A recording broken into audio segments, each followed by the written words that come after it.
আমার মেয়েকে আমি আসার সময় আমাদের ভাষা আন্দোলনের একটা গর্বিত ইতিহাস আছে সেটা বললাম, কেন আমরা আজকে ফুল দিতে আসছি, কেন এই দিনটা আমাদের জন্য খুব গুরুত্বপূর্ণ, আমাদের জন্য একটা বিশেষ দিন, সেই গল্পটা বললাম। এই ভাষাটা আসলে কি, কেন ভাষার জন্য তারা প্রাণ দিয়েছিলেন, কি হয়েছিল, সেগুলো ওর ছোট মনে যতটুকু বুঝতে পারে সেটুকু বোঝালাম। তো ও বুঝতে পেরেছে যে আজকে বিশেষ দিন এবং আমরা এই বাংলা ভাষার জন্য আজকে একটু বেশি কিছু হয়তো করেছিল আমাদের শহীদরা। মাতৃভাষা থেকে বের হয়ে যাওয়ার সম্ভব না, সেটা কোনোভাবেই আমি মনে করি প্রয়োজনও নাই।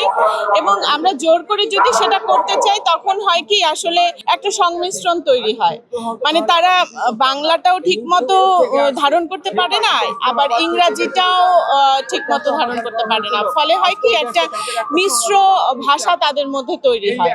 তো আমার কাছে মনে হয় যে বাংলাটা শিখুক না, ভালোভাবে বাংলাটা আত্মস্থ করার পর প্রয়োজন হলে ইংরাজি তো শিখতেই হবে।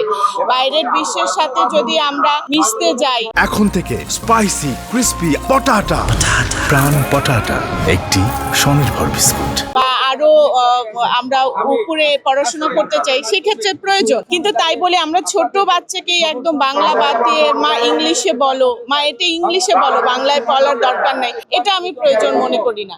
আমাদের শেকড় যদি শক্ত হয় তাহলে উপরে গাছ উঠবেই। তো শেকড় শক্ত করার জন্য আসলে বাংলা ভাষাটা দরকার, কারণ এটা আমাদের মাতৃভাষা।